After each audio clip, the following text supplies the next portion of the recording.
We have some good news, everybody, about the fourth stimulus check that you have to know. Starting next Monday, millions of Americans, including children, will be receiving a big stimulus relief payment. The low-income Americans may be eligible to receive an extra check from their state or city. So, here's the fourth stimulus check update that you have to know. Biden city plans to appoint an official from outside his administration to oversee implementation of the infrastructure bill they intend to sign on Monday. And after spending months wrangling votes to pass the $1.2 trillion bill, Biden is turning his attention to ensuring it is enacted as intended. What's going to happen is they're not telling you, they're forgetting apparently that $400 billion of that bill has no no revenue source attached to it.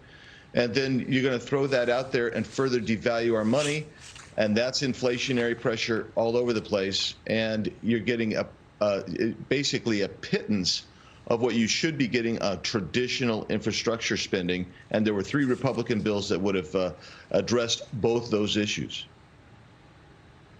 And Congressman, I'll just add, I didn't get into the details the other day, but there's $7.5 billion for electric charging stations. And as the Wall Street Journal editorial board writes, there's $21.5 billion for a new Office of Clean Energy demonstrations, which allows Jennifer Granholm, the Energy Secretary, to essentially pass out money to curry favor with the left. It's just... It is money that is essentially being set on fire, if you will, and it will drive the cost of, say, materials even higher. Well, that's right. I mean, look, don't forget $66 billion for Amtrak, another $65 billion for rural broadband, and additionally, all these infrastructure grants that they have in this bill are conditioned on race and equity issues. So it's not. This is to drive the Green New Agenda, or the agenda for the Green New Deal, and it's the foundation for it. And it basically unlocks the massive spending programs. This report from the Tax Policy Center that under the Build Back Better plan, most millionaires would get a tax cut. 2/3 of people making over $1 million would get a cut on average of $16,800, mostly because of SALT. Separately, it finds that 20 to 30% of middle-class households will pay more in taxes. Granted, it's a small amount, between $100 and $230, depending on income levels.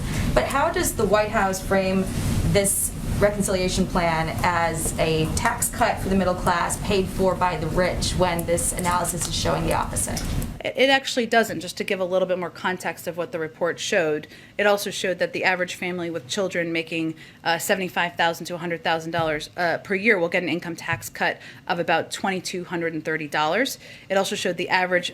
It showed the average taxpayer with income above $1 million per year will see their income taxes go up by $65,000. 75% of the tax cuts go to families making less than $200,000 per year, with 54 million families making less than $200,000 a year getting a tax cut. What we also don't buy into, which is part of your second part of this, is that any tax that dares touch big corporations, many of whom are making record profits and not paying any taxes at all, is somehow a tax on the middle class. Most economists agree with us. Build Back Better will clearly lower taxes, lower costs, raise wages, and economic growth, increase economic growth for the middle class.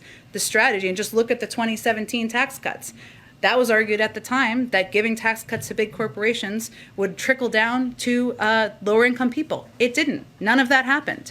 So we're just not buying into that notion. But doesn't that not take effect, that cut that you're referencing, until 2023? So I guess what I'm getting at is next year, 2022, expectation is that middle class families will be paying, granted, a little bit more, but still a little bit more if this passes. And then also, they're still dealing with issues like gas prices being high. You guys have talked about the actions you're going to take or are looking at, but these are long-term solutions mostly that you're talking about.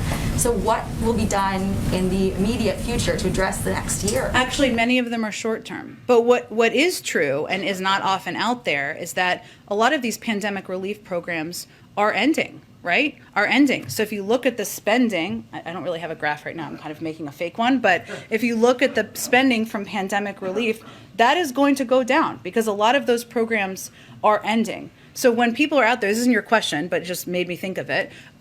When people are out there criticizing the influx of money into the economy, that's actually misleading and inaccurate.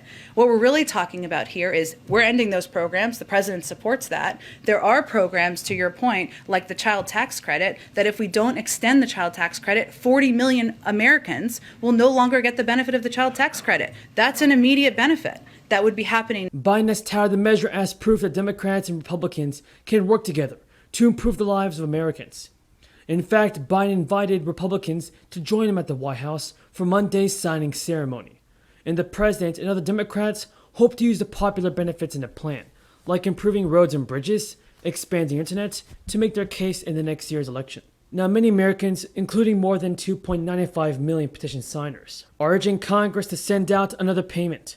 For right now, a number of states have stepped in to provide cash to ease financial strains for residents. In fact, the nation's largest state is about to send out another batch of stimulus checks. California's second golden stimulus check has been underway since late August. Gavin Newsom told everybody to look out for checks in either your mailbox or directly into your account. But the payments are still going out in waves, with distribution of a new batch scheduled to begin on Monday, November 15th. Now, it's not clear how many checks will be sent this time, but 750,000 went out in the last group. Californians who earn less than $75,000 or less are receiving $500 to $1,100. You get a larger amount if you have dependents and did not qualify for a first-round stimulus check early this year. Those went to people making $30,000 or less. Some states have been making direct payments using aid provided to state and local governments in the massive stimulus bill that Biden signed in March.